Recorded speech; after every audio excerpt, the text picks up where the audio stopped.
Bonjour à tous. Merci de nous rejoindre à ce rendez-vous avec un certificateur Calliope.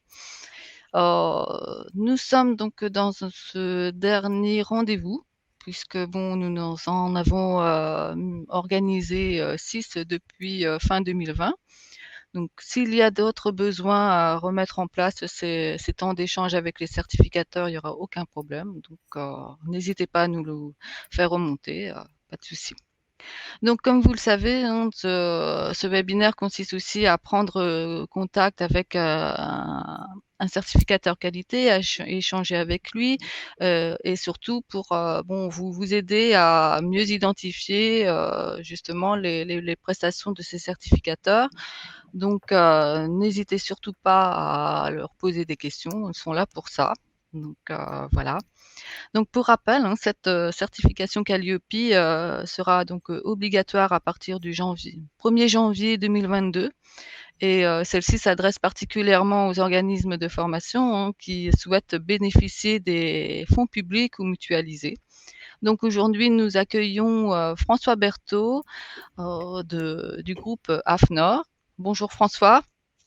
Bonjour Christine, bonjour tout le monde. Eh bien, écoutez, je remercie avant tout donc Amphore pour son invitation. Je vous remercie Christine, je vous remercie également vous les participants pour cette heure que nous allons passer ensemble et durant laquelle on va bien évidemment parler essentiellement de Calliope. Alors, rapidement pour me présenter, si vous voulez, donc je suis François Berthaud, moi je suis salarié d'AFNOR, je suis basé à Nantes, puisqu'on a une délégation également sur Nantes. Et on va voir un certain nombre de choses. Ce sur quoi je vais essayer d'insister principalement, c'est sur sur mon expérience en tant qu'auditeur, mon retour d'expérience vis-à-vis des différents audits que j'ai pu réaliser, audits bien évidemment Calliope. Donc, sans plus attendre, je vous présente donc le plan de cette intervention. Alors, comme l'a précisé Christine, hein, vous intervenez quand vous le souhaitez au travers du chat, bien évidemment, et Christine pourra bien sûr relayer vos questions, étant moi-même plutôt concentré donc sur ma présentation. Donc, je vais vous dire rapidement un mot sur sur AFNOR, hein, ce que nous faisons.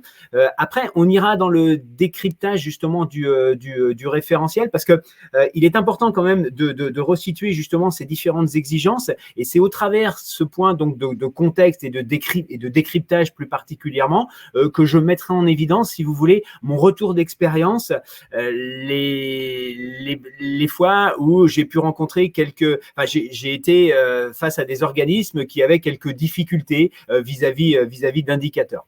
Ensuite, on verra, si vous le permettez, donc les modalités de certification. Donc, en gros, comment se passe la certification avec l'audit. Donc, les enseignements et retours d'expérience. Alors là, ceux-là, ils seront plus généraux, si vous voulez. Là, c'est ce qu'on a, nous, au niveau du groupe, au niveau de la d'AFNOR certification globalement. Il faut savoir qu'on a fait aujourd'hui plus de 2000 audits, donc ce qui permet quand même d'avoir un certain retour.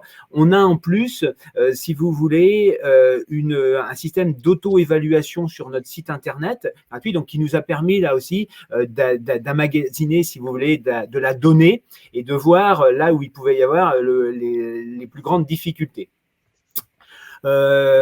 On poursuivra avec peut-être des conseils sur la stratégie à suivre vous concernant pour justement vous assurer d'aller au mieux vers la certification. Et puis enfin, quelques synthèses de ce qui sera dit et recommandations. Et puis bien sûr, une partie échange qui pourra aller au-delà de l'heure si vous le souhaitez.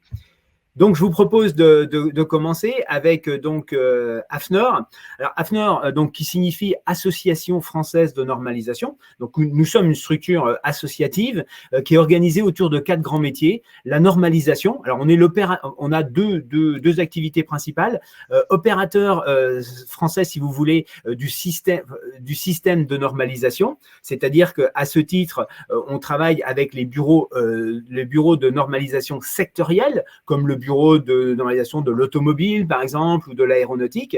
Et puis en plus, on organise nous-mêmes des commissions de normalisation sur un certain nombre de sujets, commissions dont les résultantes, si vous voulez, sont des normes. Très concrètement, la commission consiste à mettre des personnes autour d'une table, les faire discuter pour justement arriver jusqu'à l'élaboration de ce document consensuel qu'est la norme. Nous avons également une activité d'édition, donc où là, on met tout simplement à disposition donc les normes auprès des utilisateurs. Ce sont bien sûr les normes françaises, mais également des normes étrangères. Il y a bien sûr des sociétés qui ont absolument besoin, parce que leur activité leur impose, d'avoir un référentiel des normes étrangères, et puis des normes internationales dont vous avez probablement entendu parler, les normes ISO par exemple. On a également une activité, nous aussi, de formation qui s'appelle AFNOR Compétences. Là, on forme essentiellement sur tout ce qui va toucher aux méthodes d'audit, la qualité, la responsabilité sociétale, l'environnement, mais également la métrologie. Et puis, pour terminer, une quatrième et dernière activité donc, qui s'appelle AFNOR Certification, qui fait de l'évaluation et de la certification. Donc, on évalue des systèmes de management, on peut certifier également ces mêmes systèmes de management, des organisations, voire des produits. C'est notre principale activité, et c'est celle dont on va beaucoup parler aujourd'hui, qui représente à peu près 60% de notre chiffre d'affaires. On est présent depuis un certain temps sur le marché de la formation professionnelle, puisque avant la certification Calliope, on proposait déjà un certain nombre de certifications. Bien sûr, l'ISO 9001, adapté aux organismes de formation, mais également de la NF Service, par exemple, et puis sur des secteurs particuliers comme par exemple les CFA agricoles, on a une reconnaissance qui s'appelle le Caliform Agri, précédemment la NF 132. Donc voilà, si vous voulez, pour nos activités. Alors, notre siège social est à Saint-Denis, en région parisienne, et on est organisé, si vous voulez, un peu en miroir par rapport à l'administration française. Et de ce fait, on a une implantation dans chacune des régions. Et donc, bien sûr, dans votre région Bourgogne-Franche-Comté, on a une implantation. Comme je vous le disais, je suis moi-même dans une autre région, la région Pays de la Loire à Nantes. Donc, on a des implantations. Ce qui peut être un intérêt, entre autres, il peut y avoir de nombreux intérêts, bien évidemment, mais en ce qui concerne Calliope, ce qu'on fait dans nos délégations parfois, c'est qu'on y fait nos audits, si vous voulez. C'est une possibilité, puisqu'il y a certains organismes qui, de par leur taille, par exemple, trop petite, ne souhaitent pas ou n'ont pas la possibilité de recevoir l'auditeur. Et ben dans ce cas-là, et bien sûr, on ne demande pas, il n'y a pas de facturation particulière pour ça. L'audit peut se dérouler, alors dans le respect, bien évidemment, des règles sanitaires actuelles que l'on connaît, peut se dérouler dans la délégation. D'accord? Donc, je poursuis avec nos 14 délégations. Je pense que vous êtes habitués au webinaire Amphore. Vous aurez bien sûr le support qui vous sera envoyé donc, par Christine, avec bien sûr toutes les coordonnées de nos différentes délégations. Sur quoi on intervient à l'AFNOR? Sur de nombreux secteurs d'activité, bien évidemment la santé sécurité au travail, l'excellence de service, mais également, comme j'ai dit, sur la formation professionnelle. Donc, nous ne sommes pas un spécialiste, peut-on dire, c'est-à-dire que nous ne travaillons pas que sur la formation professionnelle, nous sommes multi-activités, on est présent sur de nombreux secteurs. Nous poursuivons avec le contexte et le décryptage du référentiel. Alors, le contexte, bon, j'imagine que désormais vous le connaissez un peu. Donc, c'est tout ça, ça vient de la loi donc du 5 septembre 2018, la loi donc pour la liberté de choisir son avenir professionnel, avec la mise en place donc du CPF monétarisé, les OPCA qui passent en OPCO, la mise en place de France Compétences, enfin un certain nombre de choses. Et puis donc cette obligation qualité pour les prestataires donc de formation, avec une obligation. Alors, il y a eu quelques changements au départ, il y a eu quelques changements depuis les premières décisions, depuis les premiers décrets. Aujourd'hui, l'obligation de certification, comme le précisait justement Christine, c'est pour le 1er janvier 2022. Et ça, ce sera à mettre en place pour les 4 activités qui sont concernées par ce référentiel Calliope, que sont l'action de formation, la validation des acquis de l'expérience, le bilan de compétences et les CFA. quelques exemptions donc concernant l'enseignement supérieur, qu'il soit privé ou public, et pour les commissions de titre d'ingénieur. Donc, on va être sur une certification obligatoire à partir du 1er janvier. Ça ne veut pas dire qu'on n'a pas le droit de l'être avant, hein, bien évidemment. Donc, elle sera obligatoire. Et cette certification couvrira un cycle de 3 ans. Cycle de 3 ans avec un premier audit qui s'appelle un audit initial, et puis 18 mois plus tard, enfin plus exactement entre le 14e et le 22e mois, l'obligation d'avoir un audit de suivi qui sera un audit, on le verra, qui est un peu allégé au niveau du temps par rapport à l'audit initial. Donc, retenons un cycle de certification de 3 ans et une obligation de certification au 1er janvier 2022. Maintenant, qui est-ce que ça concerne? Alors, comme on le disait, ça concerne donc 4 types d'activités et on a essayé ici de schématiser ce que peut être le marché de la formation professionnelle. Donc, la mise en place, comme je le disais, de France Compétences, qui, comme vous le savez peut-être, donc a remplacé pour partie le CNEFOP. Donc, maintenant, pour ce marché qu'on qualifie de conventionnel, enfin, ce marché conventionnel s'oppose, j'allais dire, au marché libre que vous voyez sur la gauche de votre écran. Le marché libre signifie qu'aujourd'hui, un organisme de formation peut tout à fait contractualiser avec une entreprise sans pour cela être certifié Qualiopi. Quand je le dis aujourd'hui, c'est même une projection après, bien sûr, le 1er janvier 2022. En revanche, pour les organismes de formation qui souhaiteraient intervenir sur ce qu'on appelle le marché conventionnel, c'est-à-dire profiter de la commande publique ou des fonds mutualisés, à ce moment-là, il va falloir être certifié Qualiopi. Et ça concerne quel type de prestation? Le CPF, c'est-à-dire que toutes les formations qui seront mises au CPF, eh bien sûr, elles sont concernées. L'apprentissage et l'alternance, que vous voyez. Et puis, pour les entreprises de moins de 50 salariés, qui, comme vous le savez, pourront se faire prendre en charge donc, ces formations par les OPCO, puisque les opérateurs de compétences étant particulièrement aujourd'hui orientés vers ces entreprises de moins de 50 personnes. On y retrouve aussi le plan d'investissement dans les compétences de l'État, à destination essentiellement des demandeurs d'emploi, et puis le marché, bien sûr, du CEP, du Conseil en évolution professionnelle, qui là aussi a évolué, puisque maintenant, on sait qu'on a, il y a une définition claire des différents opérateurs. D'accord? Alors, ça veut dire que pour travailler sur ce marché conventionnel, eh bien, il y a ce qu'on a appelé là, un permis de travailler et donc qui se manifeste ou qui se matérialise au travers donc de la certification Qualiopi.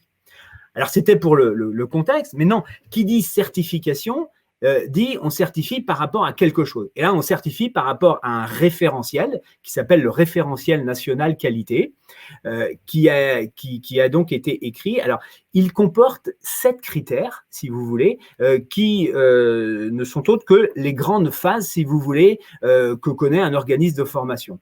Première de ces phases, c'est informer. Alors, on verra un peu plus tard que, si vous voulez, chacun de ces critères va être décliné en indicateurs. Et dans les indicateurs, c'est là qu'on ira chercher les exigences. Donc, comme je le disais, le premier critère, c'est comment est-ce que vous informez, sur quoi devez-vous informer également, quelles sont les obligations. Le deuxième critère, c'est la conception de la prestation. Comment est-ce que cette prestation est conçue? Quels sont les échanges préalables? Quelles sont les obligations qu'il y a à préparer, à s'assurer d'une bonne prise en compte du besoin quelque part du client?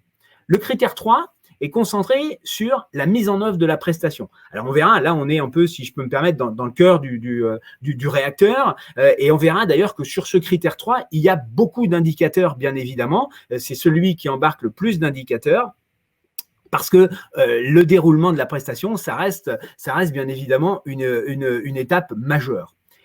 Le critère 4 permettra de s'attarder sur la maîtrise des moyens. Alors, on verra, ce sont les moyens techniques et les moyens également humains. Comment est-ce qu'on doit s'assurer justement de cette maîtrise, moyens techniques, moyens humains, qu'on fasse les formations dans son organisme ou qu'on fasse les formations à l'extérieur. Le critère suivant, qui est le critère 5, là, c'est dans la maîtrise des compétences. Alors là, c'est un critère, on le verra, il a 2 indicateurs simplement. Donc, la maîtrise des compétences concernant les intervenants. que ce soit des intervenants internes ou externes. On regardera comment est-ce qu'on définit, si vous voulez, les compétences justement de ces intervenants. Et après, l'indicateur suivant qui est plus sur la maîtrise des compétences uniquement des salariés de l'entreprise. D'accord ?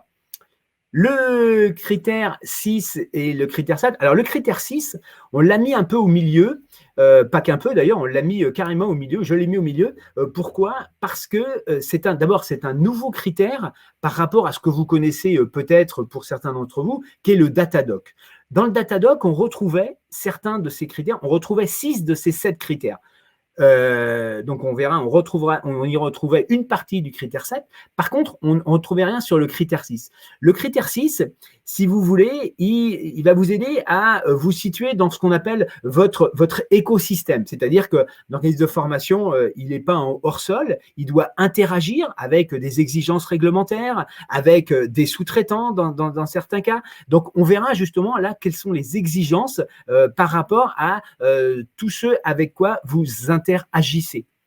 Et puis, le critère 7, qui est justement sur comment se faire évoluer, il est articulé autour de 3 indicateurs. On verra comment vous relevez les appréciations de ce qu'on appelle les parties prenantes, qu'on détaillera. On verra comment après vous répondez à ces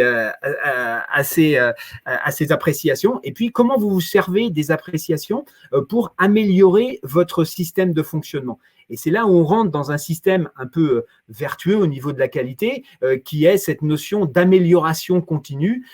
Pour certains qui connaissent déjà, c'est ce qu'on parle, on parle du PDCA, qui veut dire Plan, Do, Check, Act, c'est-à-dire je planifie, je fais, je vérifie ce que j'ai fait et je réoriente en fonction des retours que j'ai. Donc, c'est cette fameuse route Deming, d'amélioration continue que l'on aborde avec le dernier indicateur.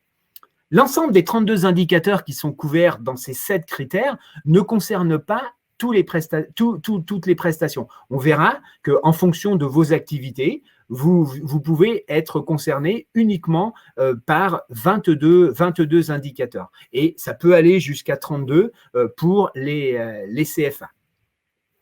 Donc, je poursuis justement là où on va voir, voilà, comment, en fonction de vos activités que vous trouvez sur la gauche, que sont donc vos différentes activités de bilan de compétences, actions de VAE. Alors, on verra que pour les actions de formation, on sous-divise, j'allais dire, est-ce qu'il y a de l'action de formation en situation de travail, ce qu'on appelle la FEST, est-ce que vous proposez des formations certifiantes, est-ce que vous proposez de l'alternance, et puis enfin, le CFA.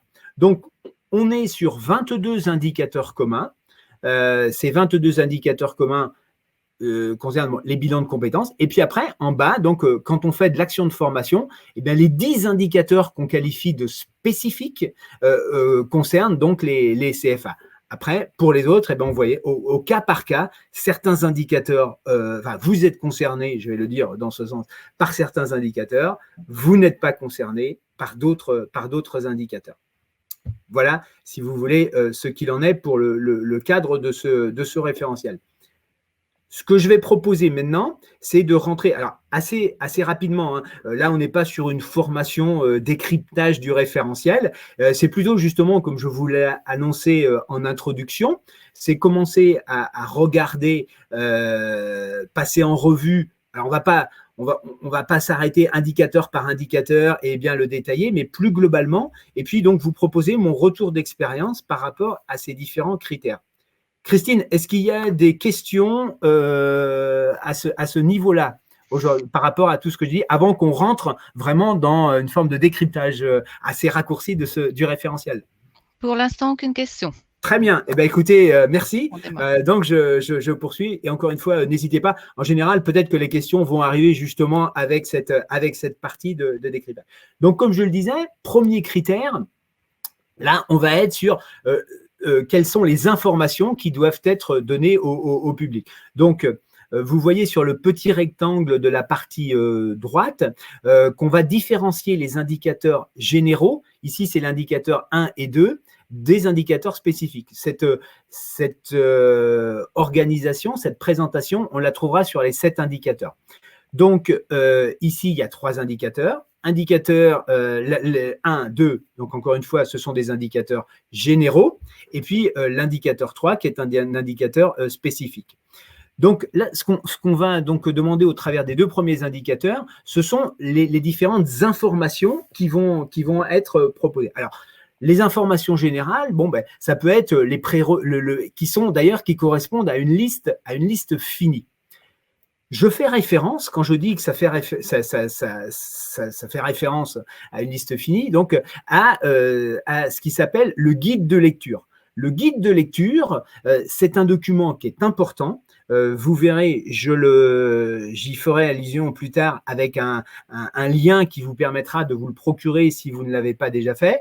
Si vous voulez, là, c'est la déclinaison, vraiment, par indicateur, de tout ce que vous devez mettre en place avec la définition de l'indicateur, l'objectif attendu et puis quelques éléments de preuve, puisque on le verra plus tard. Le but de l'auditeur, si vous voulez, quand il va venir vous auditer, c'est bien sûr de vous poser les questions pour s'assurer de votre conformité par rapport à ce référentiel, mais également de vous demander des éléments de preuve, c'est-à-dire qu'il ne doit pas se contenter de simplement ce que vous allez lui dire, même si il vous croit bien évidemment, mais son métier, c'est de regarder c'est d'aller vérifier ces éléments de preuve. D'accord ? Donc, concernant le premier indicateur, donc on nous dit là qu'il faut donc rendre accessibles les informations sur le prérequis, les objectifs, la durée, modalité, les délais d'accès, les tarifs. Alors quand on dit les tarifs, par exemple, les tarifs ne sont pas obligatoirement affichables, mais il faut pouvoir communiquer sur les tarifs si on vous le demande. D'accord ? Et le second indicateur, il est plus sur les indicateurs de résultats. Alors, en ce qui me concerne, et puis bon, il y a un petit point jaune, tout à l'heure je vous en donnerai l'explication, je rencontre quelques difficultés avec cette notion, enfin certains opérateurs rencontrent des difficultés, à savoir qu'on nous dit que les indicateurs de résultats doivent être adaptés à la prestation. Qu'est-ce que ça veut dire ? Ça veut dire que si vous intervenez, par exemple, sur plusieurs secteurs d'activité ou si vous avez plusieurs thématiques de formation, il ne s'agit pas de faire d'afficher un indicateur de résultat qui soit trop général. D'accord ? Il faut pouvoir, alors non pas forcément descendre jusqu'à la formation, mais au moins pouvoir afficher des indicateurs par thématique, de façon, encore une fois, à ce que ça puisse apporter quelque chose aux futurs bénéficiaires qui puissent voir ce que sont vos indicateurs de résultats pour la thématique qui l'intéresse et que ce ne soit pas complètement noyé. De la même façon, ce qui est important aussi dans ces indicateurs de résultats, c'est qu'ils puissent être relativisés par rapport au nombre de stagiaires. Et là aussi, le nombre de stagiaires, il faut pas forcément qu'il soit que global, il faut peut-être, dans certains cas, qu'on puisse avoir une vision par thématique, combien vous avez pu avoir de stagiaires. Alors, ces indicateurs de résultats, de performance, il faut aussi qu'ils soient cohérents et vérifiables. C'est-à-dire qu'il ne faut pas les sortir du chapeau. L'auditeur sera dans son rôle de vous demander comment vous les calculez et d'aller voir après, en fonction effectivement des évaluations que vous avez, etc., quels sont les modes de calcul que vous avez. Alors, il ne sera pas là pour juger vos modes de calcul, mais juste s'assurer que ce soit assez juste quoi, au niveau de ce que vous affichez. François, nous avons une question concernant l'indicateur 3. J'y viens, donc allez-y, on va commencer par la question, comme ça va ouvrir le débat, allez-y. Donc, indicateur 3, si on ne propose pas de formation certifiante, qu'est-ce qui se passe ? Alors, si on ne pose pas de formation certifiante, eh bien, on n'est pas concerné par l'indicateur 3. Ce n'est pas plus compliqué que ça. Pourquoi ? Parce qu'on nous dit bien que ce n'est pas un indicateur général, à l'inverse des 2 premiers, c'est un indicateur spécifique et en introduction de cet indicateur, on nous dit que pour les prestataires qui proposent des formations certifiantes, donc on s'adresse bien là uniquement aux prestataires qui proposent des formations certifiantes que sont les OF, les CFA et puis bien sûr les VAE. Donc, pour être très clair, je n'ai pas de formation certifiante. L'indicateur 3 ne sera pas audité par l'auditeur. D'accord. Merci. Donc voilà, si vous voulez, pour ce premier indicateur. Le second indicateur, alors encore une fois, là, pour resituer par rapport à le petit mapping qu'on avait vu tout à l'heure, là, il concerne la façon dont je vais préparer ma formation. Alors bien sûr, là, on décline encore une fois par indicateur, selon le même schéma que celui vu précédemment, 3 indicateurs généraux, 2 indicateurs spécifiques. Bon, premier indicateur plutôt général, donc l'analyse du besoin. Et là, il va falloir mettre en évidence comment est-ce que je m'assure de bien prendre en compte le besoin de mon client. D'accord ? Alors, ça peut être des devis, des échanges, des comptes rendus justement d'échanges par mail. Bon, s'il y a une petite procédure écrite, c'est pas forcément plus mal, quoi, si vous voulez, qu'on voit très clairement les différentes étapes. D'accord ? Il faut également, et ça c'est l'indicateur suivant, que les objectifs opérationnels de ce que je propose soient clairement définis. D'accord ? Ça, il faut qu'ils soient définis et qu'ils apparaissent. L'auditeur vous demandera bien sûr l'objectif général, mais aussi la déclinaison au travers des objectifs opérationnels pour chacune de ces formations. Alors, l'indicateur 6, c'est sur l'élaboration des contenus. Là, effectivement, on n'est pas dans l'improvisation. Donc, l'auditeur vous demandera, si vous voulez, à regarder ce que sont les différents contenus de vos formations. Comme je le disais, oui, Christine ? Apparemment, il y a 2 questions. Eh bien, on va les prendre. On y va. Voilà. Donc, je pense que c'est sur l'indicateur 3. Peut-on mettre un résultat d'entrée en poste plutôt que de résultat à la certification ? Un résultat d'entrée en poste, c'est-à-dire, alors, ce que nous demande l'indicateur, ce que je propose, la marche à suivre, si je peux me permettre, c'est de bien toujours relire ce que dit l'indicateur. Et là, je l'ai sous les yeux, hein, je ne connais pas tout par cœur. Ce que nous dit justement, lorsque le prestataire met en œuvre des prestations conduisant à une certification professionnelle, donc c'est ce que je vous disais là, il informe sur les taux d'obtention des certifications préparées. Donc là, c'est une exigence, quoi. Il faut informer sur les taux d'obtention de la certification. Donc, c'est pas, je pense que ce qu'on voulait dire, c'est les taux de retour à l'emploi, par exemple, ce genre de choses, qui sont effectivement des indicateurs qui peuvent être très intéressants quand ils sont là, mais ce n'est pas suffisant. Il faut, comme c'est clairement indiqué, avoir l'information donc sur les taux d'obtention des certificats. Autre question, Christine ? Alors, l'autre question concerne l'affichage des tarifs. Nous organisons des formations avec une prise en charge par un FAF et notre tête de réseau a reçu une consigne de l'AFNOR égale afficher la prise en charge FAF en plus du reste à charge pour le stagiaire. D'après ce que vous avez formulé, cet affichage de la prise en charge ne serait donc pas obligatoire ? La prise en charge, alors ça peut être une information complémentaire, intéressante, mais elle n'a pas forcément. D'autant plus que ce qu'il faut bien voir, c'est que, on pourra éventuellement échanger et avec plaisir avec la personne qui pose cette question. Est-ce que l'ensemble des publics se retrouve dans cette prise en charge, dans cette prise en charge ?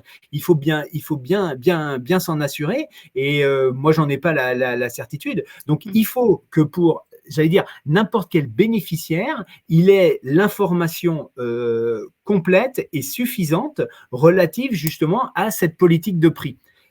C'est une information que vous donnez pour moi que je qualifie de complémentaire et importante, mais je ne suis pas persuadé qu'elle concerne l'ensemble des bénéficiaires.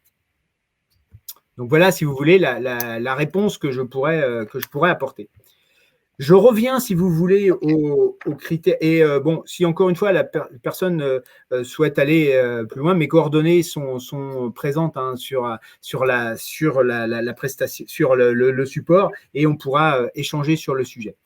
L'indicateur 7, donc encore une fois, là on est sur un indicateur spécifique, donc on va s'assurer de l'adéquation des contenus avec la certification professionnelle. Donc là, on est de toute façon dans le même cas de figure que celui qu'on avait vu pour l'indicateur 3, c'est-à-dire si je prépare à une formation certifiante, alors je dois m'assurer effectivement des contenus, que les contenus correspondent bien à la certification.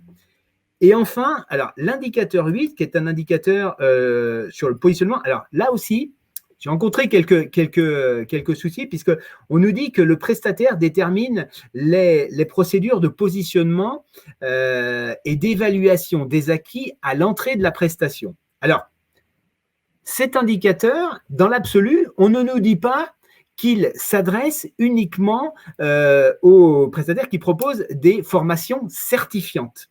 C'est-à-dire qu'on ne parle là que le prestataire détermine les procédures de positionnement d'évaluation à l'entrée. C'est-à-dire que si vous avez des prérequis, il faut normalement s'assurer, si vous voulez, de ces prérequis avant la mise en place. Dans un grand nombre de cas, et puis on peut dire que la philosophie, si je peux m'exprimer ainsi, de cet indicateur, c'était quand même bien pour les formations certifiantes, d'accord? Mais néanmoins, il n'est pas réservé aux formations certifiantes, ce qui fait là aussi qu'un auditeur, si jamais vous avez des prérequis dans les formations que vous proposez, pourra vous demander comment vous vous assurez effectivement de l'évaluation des acquis en lien avec ces prérequis à l'entrée de la formation. Donc voilà, je poursuis avec le critère 3. Alors comme je vous le disais, ce critère 3, on voit qu'il a beaucoup d'indicateurs, hein. Il y a 4 indicateurs qui sont généraux et 4 indicateurs spécifiques. Alors là, on est sur la maîtrise de la réalisation. Alors on va voir comment, si vous voulez, comment ça se passe. Avec l'indicateur 9, quelles sont les conditions d'accueil? Alors, on va voir accueil et bien sûr l'ensemble des conditions. Donc là, on s'attardera plus sur le livret d'accueil, les convocations, les conditions générales, voir comment ça se passe. L'indicateur suivant, ce sont les mises en œuvre de l'action. Donc, la possibilité de l'organisme d'adapter justement sa formation par rapport au public. L'indicateur suivant, l'évaluation des objectifs opérationnels, c'est-à-dire que comme on l'a vu précédemment, il y a des objectifs opérationnels et il faut justement s'assurer au travers de méthodes que vous déterminez qu'il y a une évaluation quant à l'atteinte justement de ces objectifs opérationnels. Indicateur 12, alors là aussi c'est un indicateur commun. Mais attention, il concerne l'engagement et la prévention des abandons. Alors, certains vont dire, oui, mais ça, ce n'est que pour les formations longues. Certes, mais néanmoins, si vous voulez, il y a quand même cette notion d'engagement. C'est-à-dire comment, au travers des ressources pédagogiques, des méthodes mises en place, vous allez favoriser l'engagement des bénéficiaires. Encore une fois, j'insiste sur le fait que c'est vrai que c'est plutôt orienté vers les formations longues, mais néanmoins, c'est un indicateur commun et même si vous présentez des formations courtes, vous devez pouvoir démontrer que c'est un souci pour vous, que de vous assurer de l'engagement de l'ensemble des bénéficiaires et d'éviter les abandons sur une formation d'une journée, convenons-en, ils sont assez rares, mais c'est plutôt sur ce terme d'engagement qu'il faut être prudent. Les 4 indicateurs suivants sont donc des indicateurs qui sont plus spécifiques. Sur à la fois CFA et CFA et formation par apprentissage, par alternance pour l'indicateur 13. Là, on va voir les liaisons qu'il va y avoir entre l'entreprise et puis le prestataire. S'assurer que les échanges se font bien. Pour l'indicateur 14, c'est l'accompagnement socio-professionnel. C'est un indicateur qui est réservé au seul CFA, d'accord? Donc, quel accompagnement, c'est une obligation. Quel accompagnement socio-professionnel éducatif est mis en place dans le CFA? L'indicateur 15, qui est indicateur spécifique, là aussi, donc pour les apprentis, donc l'obligation de les informer sur les droits et devoirs. Je serais tenté de dire que pour ces indicateurs propres au CFA, il n'y a pas trop de problèmes dans la mesure où, en général, c'est déjà très bien fait par les CFA. L'indicateur 16, donc là, on va être sur les conditions de présentation aux examens. Donc, encore une fois, on est dans le cas où on propose des formations certifiantes et on s'assure de bien respecter ce que l'autorité de certification exige comme condition de présentation. Donc là, on va regarder quel contrat vous avez avec l'autorité et puis comment tout cela est mis en place. Je dirais que globalement, pour en terminer sur cet indicateur 3, c'est pas celui sur lequel on rencontre les plus grosses difficultés. On est là encore une fois dans le déroulement de la formation, les organismes dans lesquels on intervient, pardonnez-moi, en général maîtrisent, elles ont fait des efforts pour formaliser, il n'y a pas beaucoup de non-conformité sur ces points-là. Est-ce qu'on a, Christine, des questions sur ces critères 3? Non, non, pas pour l'instant. Eh bien, on continue. On continue avec le critère 4, où là, on intervient donc sur la maîtrise des moyens pédagogiques et techniques. Et donc, bon, premier indicateur, l'indicateur 17, donc c'est sur les moyens humains et techniques. Donc là, on regardera tout ce qu'il va y avoir au niveau de la contractualisation lorsque vous faites intervenir, bien sûr, par exemple, des formateurs extérieurs, et aussi sur les moyens techniques qui peuvent être mis en œuvre. Moyens techniques, ça veut dire que si vos formations ont lieu, par exemple, à l'extérieur, là, effectivement, il faut vous assurer que, et par exemple, dans le contexte sanitaire qu'on connaît, que, bien sûr, les moyens qui permettront à cette formation de se dérouler dans de bonnes conditions soient bien en place. D'accord ? Alors, dans certains cas, là, il n'y a pas une formalisation, si vous voulez, d'échange permettant bien de lister l'ensemble des moyens techniques. Je parle bien sûr dans le cas de formation qui se situe à l'extérieur de votre organisme. D'accord ? Donc, c'est un point de vigilance qu'il faut avoir. L'indicateur 18, donc, il nous dit comment vous mobilisez l'ensemble. Alors, il va plutôt s'adresser effectivement aux organismes de formation, déjà qui ont plusieurs personnes. Et là, on va regarder comment, si vous voulez, est organisé l'ensemble des différentes interventions des personnes qui viennent depuis l'inscription jusque, si vous voulez, à l'ordre de mission qui peut être envoyé aux formateurs, qui soient internes ou externes, jusqu'au déroulement qui va ouvrir les portes le matin de la salle de formation, etc. Donc voilà pour cet indicateur 18 qui est celui-là aussi un indicateur commun. Et puis l'indicateur 19 où là on regarde tout ce qui va concerner les ressources pédagogiques et surtout on va s'attarder au fait que alors, les ressources pédagogiques, il faut qu'elles soient bien datées. C'est-à-dire qu'on regardera comment est-ce qu'elles évoluent dans le temps et qu'est-ce qui est mis en place pour s'assurer que le bénéficiaire puisse avoir accès à ces ressources, à ces différentes ressources pédagogiques. Comment vous l'aidez à pouvoir justement les consulter. Il reste un indicateur spécifique pour ce critère qui concerne donc uniquement les CFA et qui est sur le conseil de perfectionnement. Alors, c'est une obligation légale. Chaque CFA doit avoir son propre conseil de perfectionnement. En général, alors là aussi, je serais tenté de dire qu'en ce qui me concerne, par rapport aux expériences que j'ai pu avoir, c'est un indicateur qui est plutôt bien suivi. Et ce qu'on regarde en général, c'est les derniers comptes rendus, par exemple, de conseils de perfectionnement, qui a été le PV et qui est bien justement un PV suite à ce compte rendu.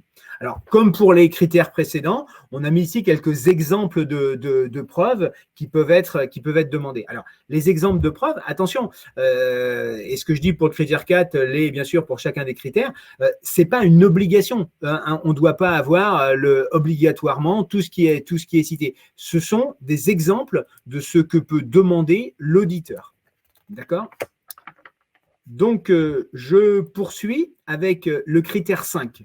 Alors, le critère 5, il a 2 indicateurs, comme je l'avais dit. Donc, l'indicateur 21, détermination et mise à disposition des compétences, et l'indicateur 22 sur le développement des compétences. Alors là, je dois avouer que dans un certain nombre de cas, j'ai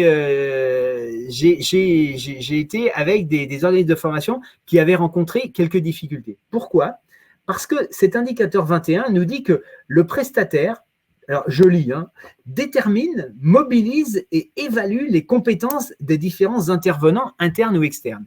Et c'est cette notion parfois de déterminer les compétences qui n'est pas toujours présente.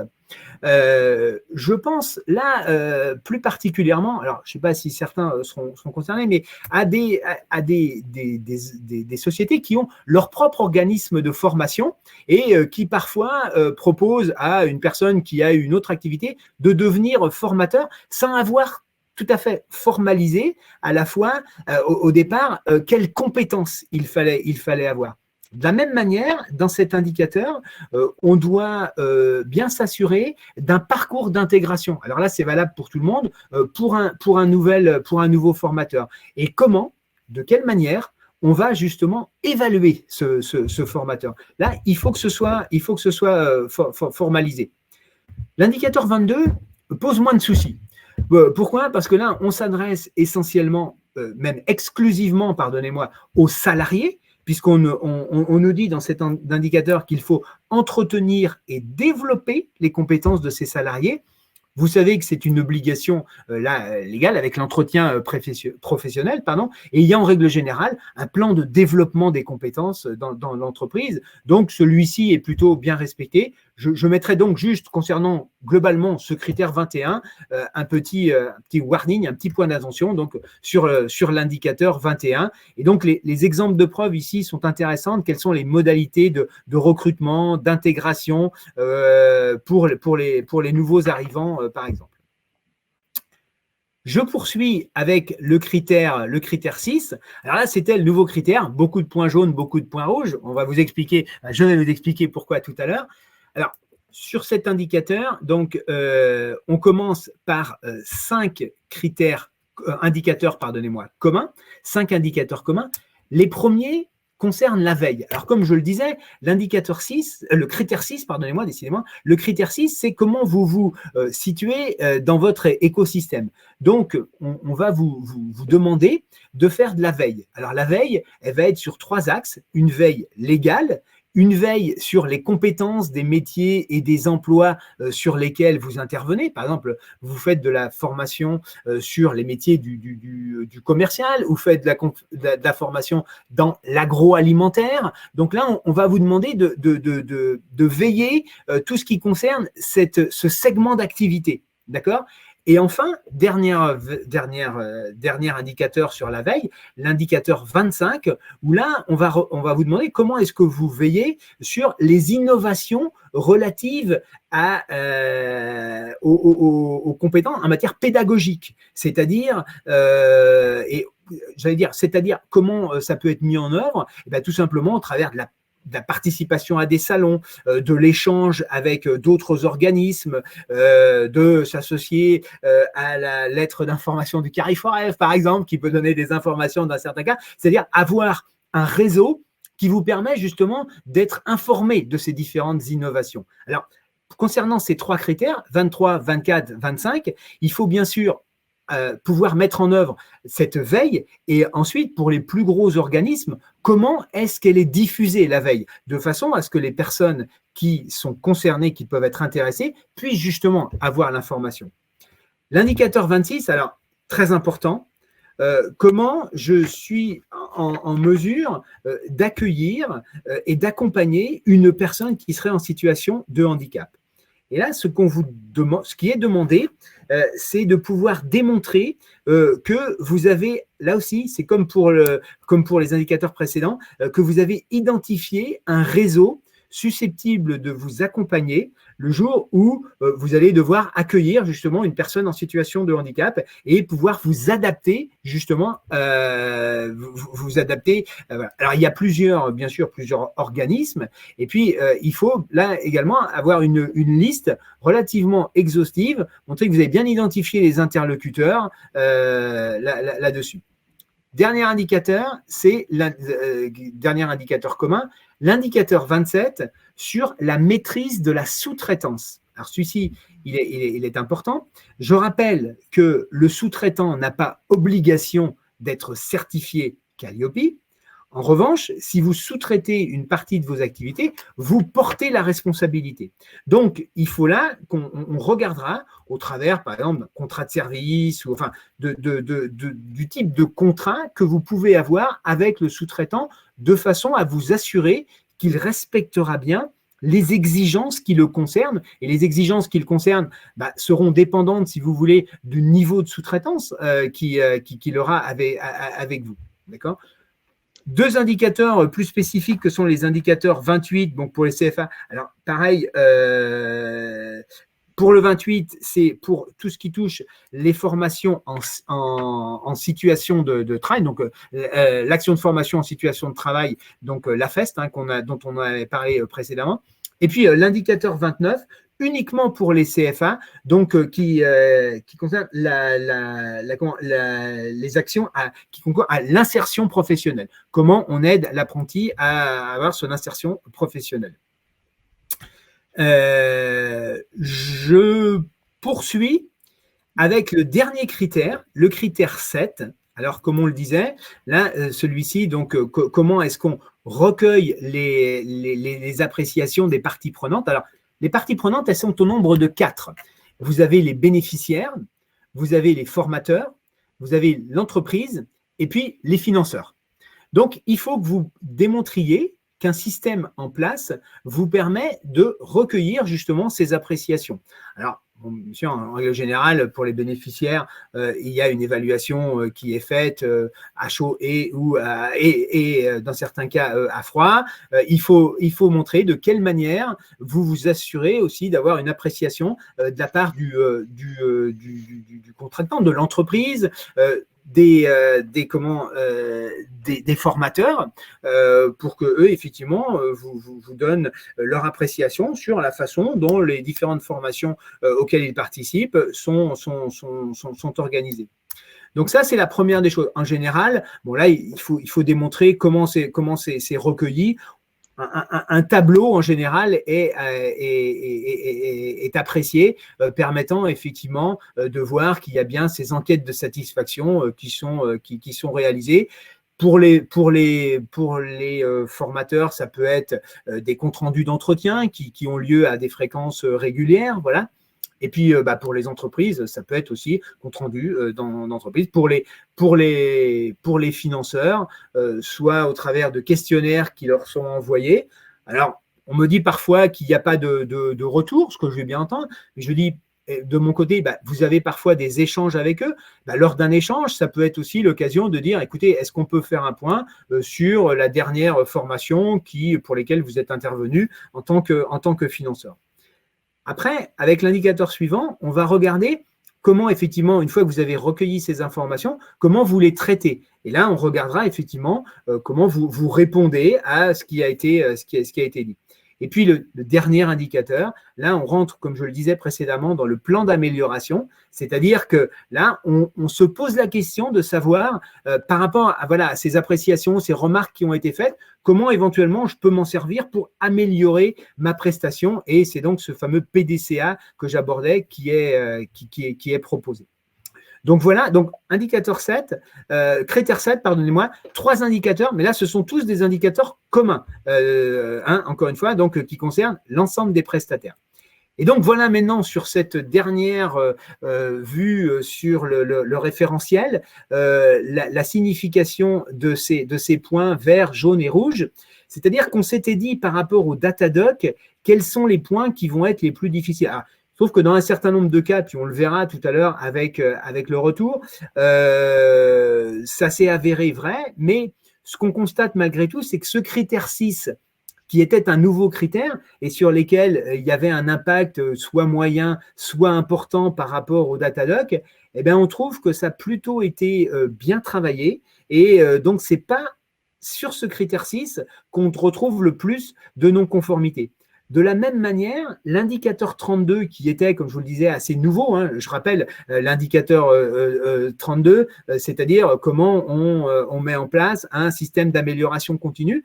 Dans la mesure où on a déjà fait son tableau dans lequel on recense l'ensemble des appréciations, où on met comment on traite ces appréciations, eh bien, on peut assez facilement le compléter en se disant comment on se sert de tout ça pour justement démontrer qu'on réfléchit au moins à l'évolution des prestations que l'on propose. Alors justement, François, on a une question concernant le critère 26. Et c'est vrai que bon, j'avais au moins l'intention aussi de vous en poser une. Donc voilà. Alors, un EF a-t-il une obligation de recevoir physiquement des personnes en situation de handicap? Alors là, je vais dire qu'il n'y a pas une obligation, il y a des limites qui peuvent être il y a des limites à tout, mais il a surtout l'obligation de ne pas refuser en première approche. C'est-à-dire, et c'est bien ça, et moi, encore une fois, hein, je propose toujours de bien lire, le prestataire mobilise les expertises, outils et réseaux nécessaires pour accueillir, accompagner, former ou orienter. C'est-à-dire que tout doit être mis en place pour arriver à cette finalité qui est l'accueil de la personne en situation de handicap. Et bien sûr, pouvoir s'adapter de façon à pouvoir l'accueillir. Il y a certaines formations qui sont difficilement compatibles justement avec ce programme. Mais il doit y avoir absolument l'assistance, l'aide, j'allais dire, d'un réseau de spécialistes pour en arriver à une conclusion. Ok, alors donc effectivement, la question posait également le fait d'être en capacité justement d'accueillir en fait tout type de handicap et donc cela implique aussi des aménagements spécifiques.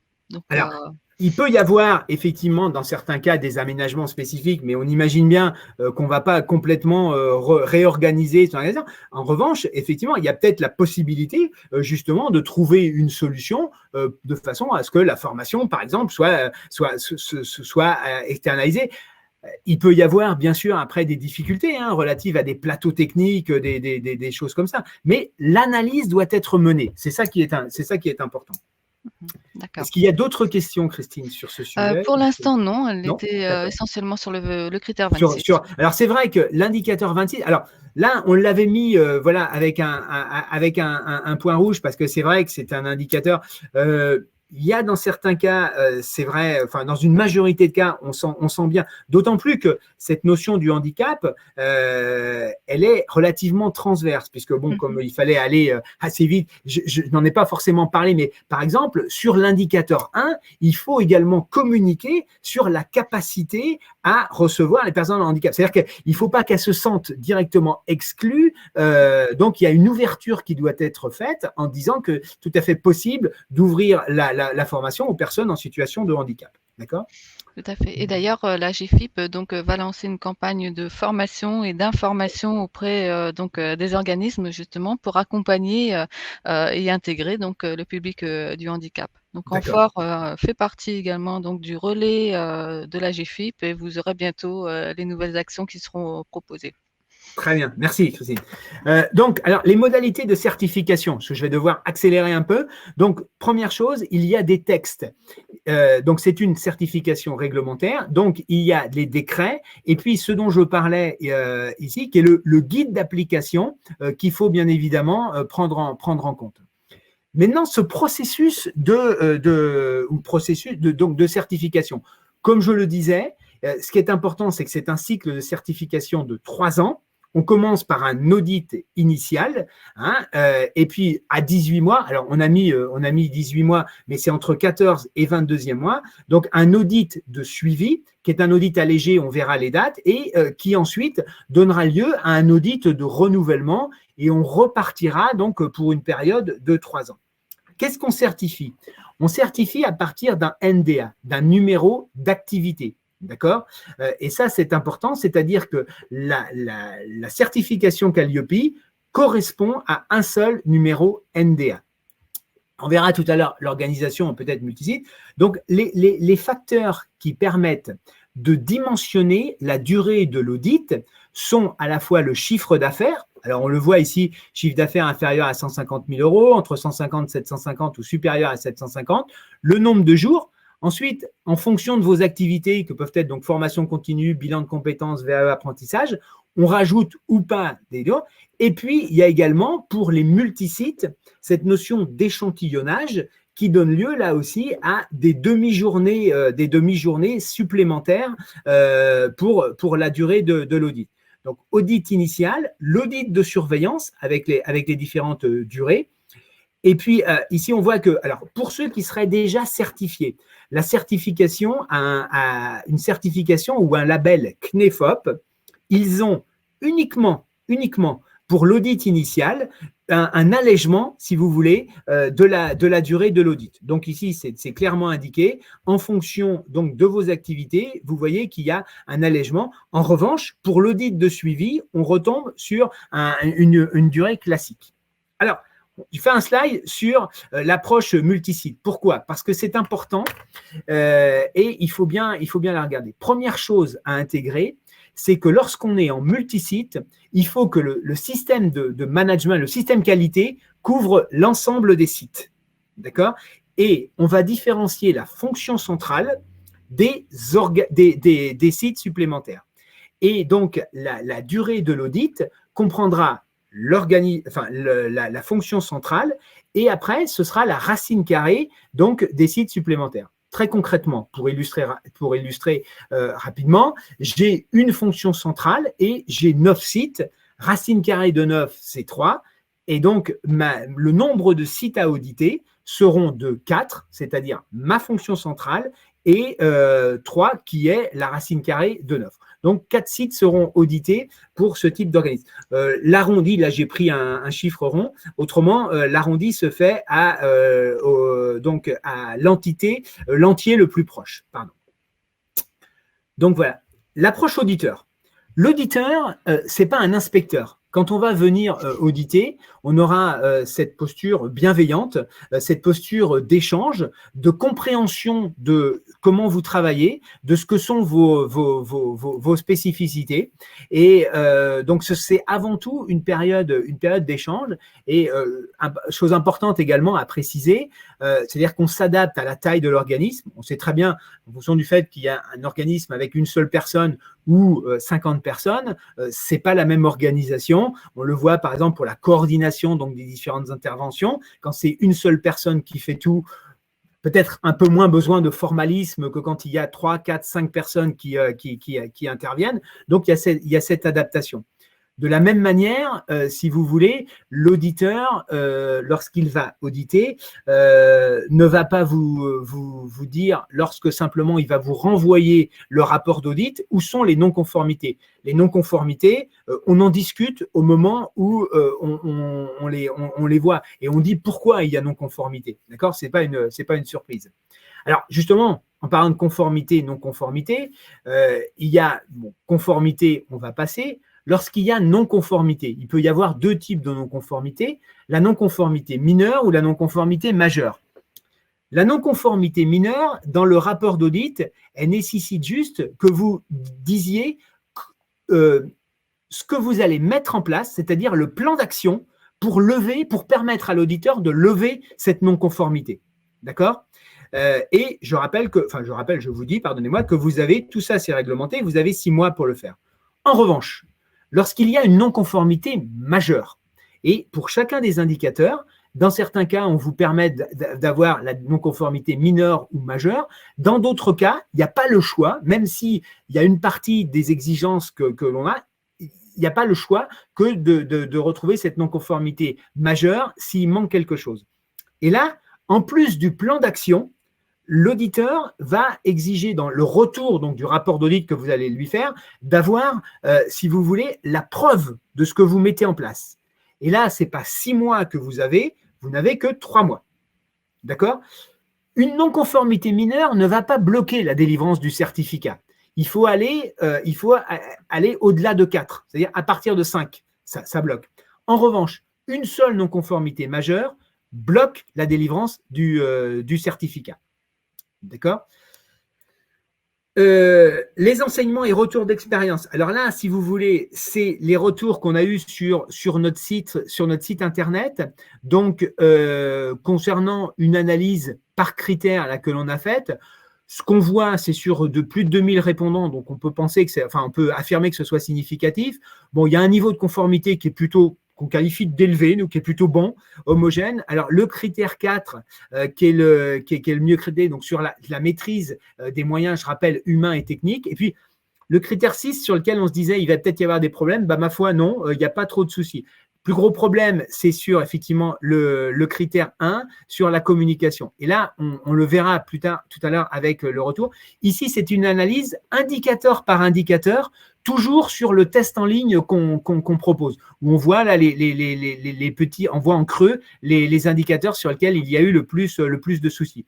2 indicateurs communs et 2 indicateurs spécifiques, le 2 et le 2 et le 12 pour les indicateurs communs. Concernant les audits, les 3 flops les plus importants, comme je vous le disais, c'est sur l'indicateur 2. L'indicateur 26, et à ce propos, Christine, vous avez eu raison de revenir dessus, donc sur le handicap. Et puis l'indicateur 1 sur la communication. Donc, on voit quand même que sur les 3 indicateurs sur lesquels on rencontre le plus de problèmes, il y en a 2 qui sont dans le critère 1. Critère 1 sur, encore une fois, la façon dont vous communiquez. Quelques conseils pour vous organiser. Alors, ce qu'on propose, effectivement, on est bien conscient que dans certains cas, ça représente un travail assez important. Donc, il faut une organisation que l'on propose au travers ici de la collecte des textes. Et puis, bien sûr, bien voir, alors, on les a cités précédemment, tous les textes importants, un référent qui est nommé, qui va s'occuper de mener l'action, une bonne communication au travers de l'ensemble des collaborateurs, parce que c'est un chantier, c'est une action qui doit embarquer l'ensemble des collaborateurs. Bien analyser le périmètre à certifier. Je rappelle qu'on peut certifier certaines activités et ne pas en certifier d'autres. Vous pouvez certifier vos activités de formation, ne pas certifier la VAE. Attention dans les choix qui peuvent être après difficiles parce que vous pouvez rencontrer le cas où vous auriez besoin d'une certification pour votre VAE. Donc, posez-vous bien les questions. Donc, l'engagement avec le certificateur. On est au mois de mars, je ne veux d'aucune manière vous mettre la pression. On sent quand même que ça commence à monter un peu au niveau des organismes qui souhaitent se faire certifier. On est 25 organismes certificateurs, donc ça représente du monde, mais il reste beaucoup d'organismes à certifier si on fait un parallèle avec ceux qui sont datadockés. Peut-être réaliser un diagnostic qui permettra d'ajuster les fonctionnements. Et puis enfin, l'audit donc de certification. Donc, faire un diagnostic, se former, s'engager vers la certification. Et puis, pour certains qui le souhaiteraient, se différencier vers d'autres marques. Alors, pour faire le diagnostic, on propose un test en ligne à l'AFNOR. On propose également une visite d'évaluation. Je précise que la visite d'évaluation, elle n'est pas réglementaire. Alors, elle n'est pas hors la loi, comme j'ai l'habitude de dire pour autant, mais elle n'a pas de caractère obligatoire comme l'audit initial. D'accord ? Faire un diagnostic, on propose également un outil, l'outil qui s'appelle OkPilot, qui est un outil qu'on utilise, nous, pour d'autres référentiels. En gros, on prend un référentiel, on en extrait les exigences et on vous permet de vous auto-évaluer par rapport à ces exigences. C'est-à-dire qu'on vous pose des questions et vous répondez et vous voyez le plan d'action qui va en découler. Comme je le disais au départ, AFNOR a également un organisme de formation qui s'appelle AFNOR Compétences. Et AFNOR Compétences propose, concernant la formation professionnelle, différentes formations pour soit mettre en place une démarche qualité, préparer votre certification, voire rendre éligible votre offre au CPF. On rappelle que pour ce qui est au CPF doivent être des formations certifiantes. Et puis, former ou auditer, pour certains qui le souhaiteraient, on propose des formations pour devenir auditeur, pour auditer à distance ou pour concevoir et piloter donc des systèmes AFEST. D'accord ? On propose également une formation qui s'appelle, qui est une description de ce qui était cité sur le slide précédent, un pack avec une journée en présentiel ou en distanciel, et puis un abonnement 6 mois à l'outil OkPilot qui vous permet justement de vous auto-évaluer, et puis trois séquences d'entretien avec le formateur. Donc, c'est un pack qui fonctionne assez bien. L'offre certification, donc c'est une synthèse de ce que j'ai dit. On se positionne avec une visite d'évaluation, un test en ligne. On a la certification RNQ qui permet donc d'accéder au marché. Si on veut se différencier, on propose différentes certifications complémentaires à Calliope, la NF214, l'ISO 9001, la 21001 qui est l'équivalent de la 9001 qui se développe énormément dans les universités puisque c'est un référentiel sur l'éducation et la formation. Et puis on a également une certification sur l'ingénierie de formation digitale. Et puis pour ceux qui le souhaiteraient, on peut développer aussi un cahier des charges propre à des exigences. Bon, là, je vais passer très rapidement parce que je suis un peu en retard et je ne veux pas trop déborder sur ce que sont la NF214 et l'ISO 9001. Donc, ce sont des certifications complémentaires que l'on peut proposer.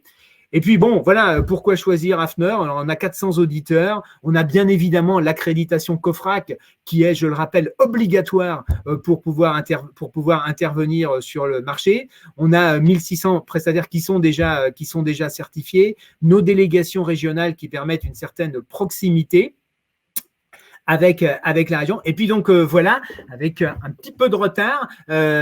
Donc c'est le dernier slide. Vous avez mes coordonnées. Donc je suis François Berthaud et vous pouvez également nous contacter avec l'adresse générique formation professionnelle.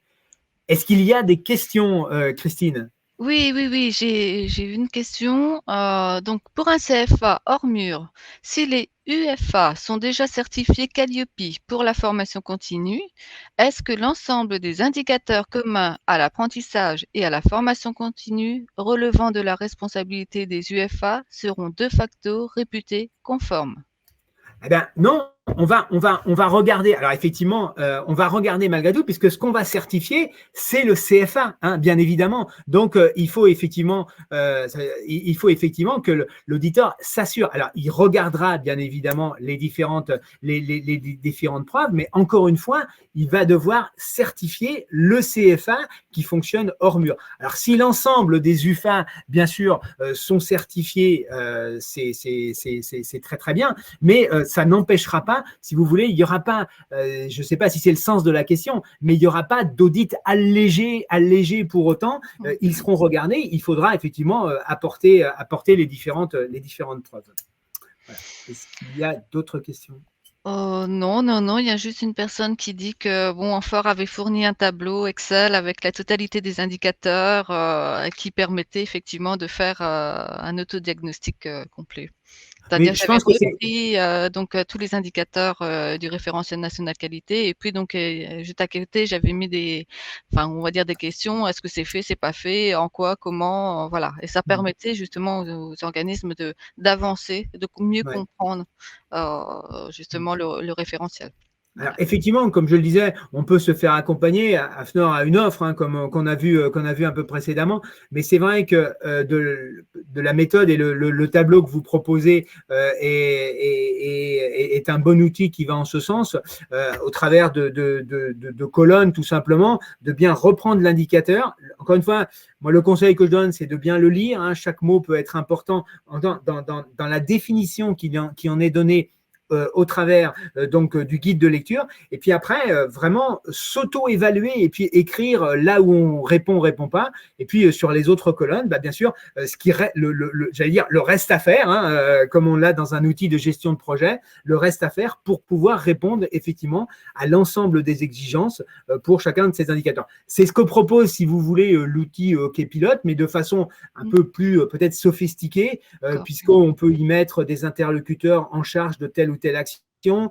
On peut placer ces actions dans le temps, par exemple, et puis voir après comment on y répond. Et ça donne également une vision plutôt assez macro de là où on est conforme, là où on n'est pas conforme, et on peut mesurer le plan de progression quand on fait des mesures, par exemple, tous les mois, voir là par rapport à l'objectif qu'on s'est fixé dans le temps, les indicateurs pour lesquels on avance bien et ceux sur lesquels il faut peut-être mettre plus de ressources, mieux travailler pour justement atteindre l'objectif. Mais ce que vous proposez me semble aller dans le bon sens. D'accord. Alors, on a une toute dernière question. Je vous en prie. Si les procédures sont en cours de mise en place au moment de l'audit, est-ce que ça peut être une non-conformité? Alors, non, alors alors le fait que les procédures soient en place, ce que va demander l'auditeur, effectivement, c'est toujours cette notion de mise en place. Alors, faut être prudent par rapport, sont en cours, est-ce que le chantier, est-ce qu'il est abouti? Si on ne peut pas se contenter, si vous voulez, de dire je suis en train d'écrire la procédure, j'ai commencé à l'écrire. Il faut qu'elle soit aboutie. En revanche, qu'elle ne soit pas, parce que vous êtes par exemple un nouvel entrant, qu'elle ne soit pas complètement déclinée, c'est possible. Et d'ailleurs, il faut savoir que ça, c'est tout à fait, c'est prévu pour certains indicateurs. On précise bien que pour les nouveaux entrants, l'indicateur sera audité lors de l'audit de suivi ou de surveillance. Mais la procédure, ce qu'il faut, alors je ne sais pas si c'est le sens de la question, mais il faut bien évidemment qu'elle soit complètement déclinée, aboutie au niveau de son écriture. Alors, j'en profite pour dire que l'auditeur, il ne va pas remonter sur des formations qui ont eu lieu il y a 10 ans. Hein. En général, la pratique ou l'usage veut qu'on remonte sur 1 an au maximum. C'est-à-dire qu'on va regarder ce qui a été fait, par exemple, sur l'année 2020. Pour un audit qui aurait lieu en 2021 et pour un organisme qui ne serait pas un nouvel entrant, bien évidemment. Alors, oui, donc ça, apparemment, vous répondez bien à la question. Très bien, merci, j'en suis très content. Voilà, bien, écoutez, en tout cas, nous arrivons donc à la fin de ce webinaire. François, je vous remercie infiniment de nous avoir présenté AFNOR. D'avoir aussi rappelé les conditions donc de mise en œuvre de cette certification et d'avoir pointé justement les importances de certains indicateurs. Ça, c'est quand même quelque chose, une valeur importante et donc très précieuse vis-à-vis des organismes de formation. Donc, je pense qu'ils prennent aussi conscience donc de l'importance des exigences de preuves qui sont attendues par rapport donc à cette certification. Et donc, il n'y a plus qu'une chose à leur dire, c'est ne tardez pas trop, commencez assez vite. Parce que bon, c'est vrai que tout le monde ne pourra pas être certifié au 31 décembre 2021 pour être prêt en 2022. Donc, bon, voilà, l'idée, c'est que vous y soyez le plus vite possible.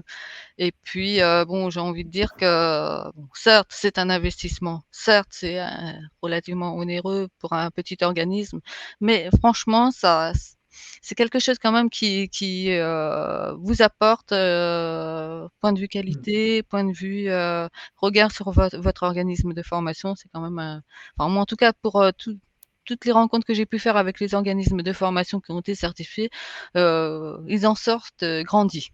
Je confirme tout à fait, Christine, et c'est vrai. Et quand on fait attention à bien réfléchir à la philosophie, j'allais dire, qui a pour objectif justement de vous rendre à la limite plus mature, plus solide sur vos implantations, et pas seulement de répondre de façon scolaire à ce que demande l'indicateur.